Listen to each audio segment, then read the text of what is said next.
오늘 함께 나눌 말씀은 요한복음 9장에서 10장입니다. 먼저 요한복음 9장의 주제는 구원은 명백하게 내게 일어난 일이다 라는 주제로 말씀을 나누겠습니다. 요한복음을 마지막까지 읽어가다 보면 예수님이 행하신 이적과 기사들 가운데 특별히 7개만 선택적으로 기록된 것을 발견할 수 있습니다. 다른 복음서에는 요한복음에서 소개되지 않은 이적과 기사들이 많이 나옵니다.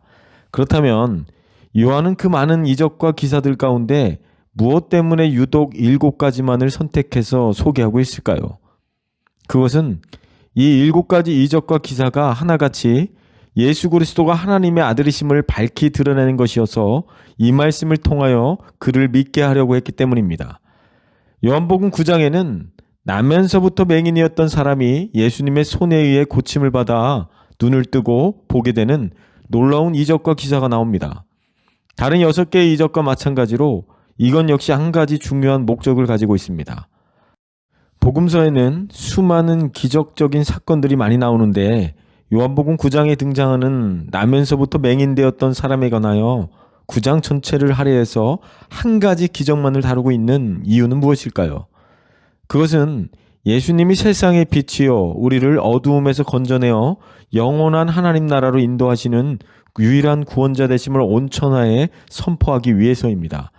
앞을 보지 못하는 맹인이 고침을 받고 난 이후의 삶을 주목해보면 고침을 받고 나서 이 맹인이 바리새인들의 위협에도 굴하지 않고 끝까지 예수님께서 자기를 고쳐주셨다는 사실을 부인하지 않습니다. 예수를 시인하는 사람들을 출교하기로 작정하고 왔기 때문에 말 한 번 잘못하면 그 유대 공동체에서 쫓겨나는 겁니다. 출교란 이스라엘 사람들에게는 가장 무서운 것으로서 그들의 명부에서 제명되는 것입니다. 출교를 당하면 사람으로서 취급하지 않고 돌에 맞아 죽어도 상관없는 짐승처럼 대우를 하였다고 합니다. 차라리 맹인으로 있는 것이 나을 정도로 출교라는 것은 정말로 그들에겐 고통스러운 일입니다. 그냥 눈 한번 딱 감고 예수님은 하나님의 아들이 아니다 이렇게 인정해버리면 됩니다. 그럼에도 불구하고 결국 예수님을 끝까지 부인하지 않고 하나님이 보내신 자라고 당당하게 이야기하다가 그 공동체에서 쫓겨나게 되는 것을 보게 됩니다. 예수님께서는 자신을 위해 박해당하는 자가 복이 있다고 말씀하신 것처럼 어떤 환난이나 시련이 온다 할지라도 예수님을 끝까지 신뢰할 수 있는 믿음의 결단이 있게 되기를 소망합니다. 예수님이 왜 나면서부터 맹인된 사람의 눈을 뜨게 하셨을까요? 이런 질문을 해볼 수 있을 겁니다. 왜냐하면 그 맹인이 고쳐달라고 소리를 친 것도 아니고 동료들에게 부탁해서 예수님 앞으로 나온 것도 아니고 주목할 만한 어떤 행동을 했다는 흔적도 없습니다. 그럼에도 불구하고 그가 구원을 받았다는 사실이죠. 요한복음 9장 35절 마지막 부분을 보면 예수님께서 아주 중요한 질문을 하십니다. 가라사대 내가 인자를 믿느냐? 바로 이 질문인 것이죠. 이 질문이 너무나 중요합니다. 평생 보지 못하다가 앞을 보게 되는 놀라운 경험보다 더 심각하고 더 중요한 질문이 바로 이것입니다. 여기에 대답하지 않고는 뜬 눈을 가지고 살아도 그의 인생은 아직 진정한 의미를 찾지 못했다는 것입니다. 그렇기 때문에 예수님께서는 맹인을 다시 만나 주신 것입니다.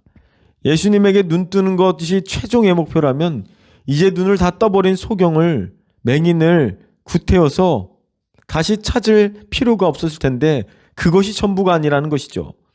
우리가 이 땅에서 돈을 많이 벌고 자식이 잘 되고 문제없이 사는 것이 전부라면 구태여 예수님께서 십자가에서 돌아가실 이유가 전혀 없다는 것입니다. 맹인이 눈을 뜨는 것보다 더 중요한 문제가 남아있다는 것을 보게 됩니다. 맹인이 예수님을 믿고 구원받지 못하면 수백 번 눈을 뜬다고 해도 정말 중요한 것은 보지 못하는 인생을 살아가게 될 것입니다. 그래서 예수님께서 물으시는 겁니다. 내가 인자를 믿느냐라는 질문이죠. 예수님을 아직 모르고 있는 사람은 물론이고 이미 믿고 있는 우리 신앙인들조차 예수님이 이 질문에 날마다 정직하게 대답을 할 수 있어야 되는 것입니다. 이것이 제대로 안 되어 있으면 그냥 교회만 왔다 갔다 하면서 마음의 위로와 평안만을 삼을 뿐이라는 것입니다. 우리가 날마다 하나님의 아들이신 예수님을 온전히 고백하고 그분을 인정할 수 있는 삶을 살아야 합니다. 요한복음 9장 38절의 말씀을 보면 맹인이 되었던 자의 반응을 한번 보십시오. 주여 내가 믿나이다 하고 절하는지라. 여러분, 예수님을 만나면 어떤 일이 일어나는 줄 아십니까? 주님께 엎드리게 되는 것입니다. 기적의 현장에는 반드시 믿음이 함께합니다.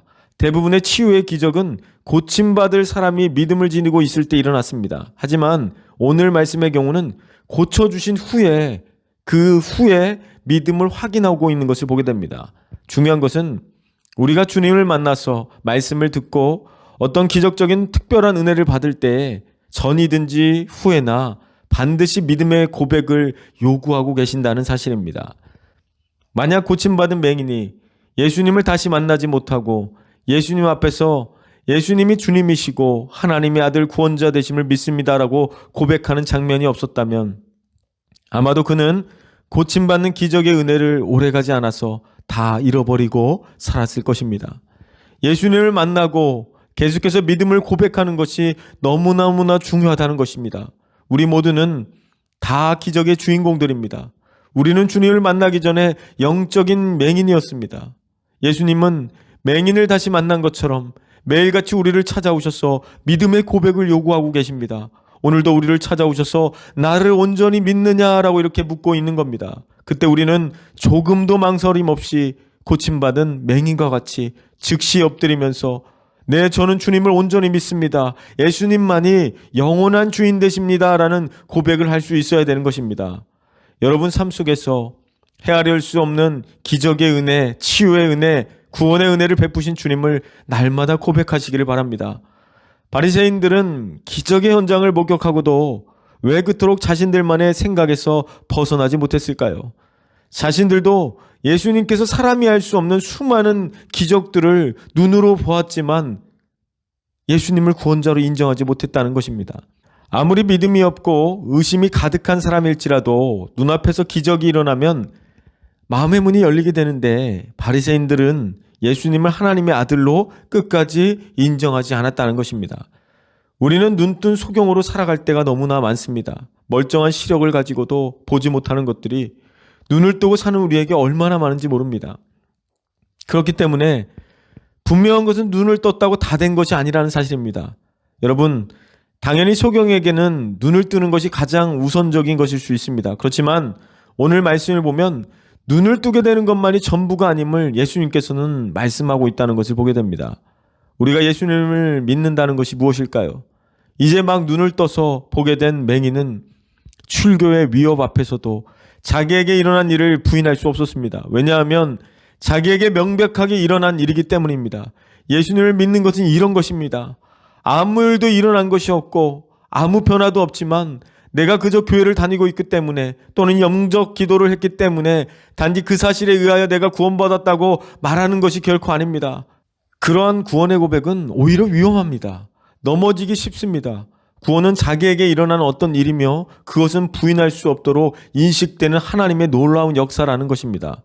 비록 그분이 누구신지를 아직 정확하고 깊이 있게는 알지 못한다고 하더라도 하나님께서는 내 안에서 행하신 역사를 부인할 수는 없을 것입니다. 구원은 태어날 때부터 영적으로 맹인되었던 자들의 눈이 열려서 눈에 보이지 아니하시는 하나님을 눈에 보이는 하나님처럼 믿고 따르게 되는 것입니다. 요한복음 10장의 주제는 양과 목자는 서로를 안다입니다. 예수님이 요한복음 10장에서 말씀하신 비유는 당시 사람들에게 전혀 낯선 이야기가 아니었습니다. 예수님은 왜 자기 자신을 일컬어 양의 문이라고 하셨을까요? 그 이유는 자신이 생명을 주는 구원자이기 때문입니다. 9절의 말씀을 보면 내가 문이니 누구든지 나로 말미암아 들어가면 구원을 얻고 또는 들어가며 나오며 꼴을 얻으리라. 9절의 말씀에서 구원을 얻는다는 말은 생명을 얻게 한다는 것과 같은 의미입니다. 요약하자면 예수님은 우리 인간에게 영생을 주시는 구원자시라는 말씀입니다. 예수님께서 자신을 일컬어 양의 문이라고 하는 이유가 바로 여기에 있는 것이죠. 오직 예수 그리스도만이 우리에게 이 영원한 생명을 주실 수 있는 유일한 구원자이십니다. 그러므로 누군지 구원받으려면 그를 찾아와 그를 만나야 되는 것입니다. 구원의 문이 되신 예수님 앞으로 와야 하는 것입니다. 예수님은 요한복음 10장에서 자신이 어떤 구원자인가를 이렇게 말씀하고 있습니다. 11절 말씀에 보면 나는 선한 목자라, 자신을 선한 목자로 비유하고 있습니다. 이 말씀은 예수님이 누구인가에 대한 지식을 얻게 하기 위해 주시는 말씀이라고 하기보다는 예수님이 어떤 하나님인가를 가르쳐 주기 위해서 주시는 말씀입니다. 예수님은 왜 자신을 선한 목자라고 하실까요? 그것은 양들을 자신의 생명보다 더 사랑하시는 분이기 때문입니다. 11절 말씀에 나는 선한 목자라, 선한 목자는 양들을 위하여 목숨을 버리거니와, 너무나 마음에 와닿는 말씀 아닙니까? 자기 생명보다 양을 더 사랑한다라고 말씀합니다. 정말 주님이 자기 생명보다 나를 그렇게 사랑하고 계시는가? 주님의 사랑을 다시 한번 되새겨 보았으면 좋겠습니다.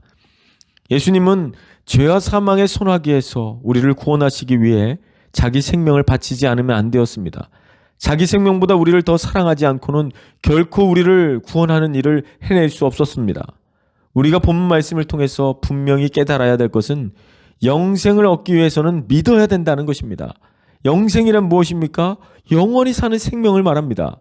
사도 요한은 요한복음을 기록하면서 생명과 영생, 이 두 단어를 별로 구분하지 않고 사용했습니다. 이것은 굉장한 의미를 가지고 있습니다.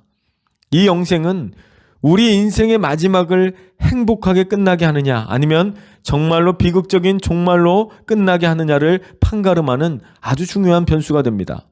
그래서 주님은 믿기만 하면 값없이 영생을 주시겠다고 말씀하셨던 것입니다. 믿기만 하면 그 영생이 내 것이 되는 줄 믿으시기 바랍니다. 하나님께서 오늘 주신 말씀을 마음에 담고 내게 영생이 주어진 것을 평생 의심하지 말고 살아갔으면 좋겠습니다. 믿음이 흔들리지 않도록 의심을 쫓아버리고 하나님의 말씀을 굳게 잡으며 살아가시기를 소망합니다. 신앙은 양의 문이 되시는 예수 그리스도를 믿음으로 인격적인 관계를 맺어가는 것입니다.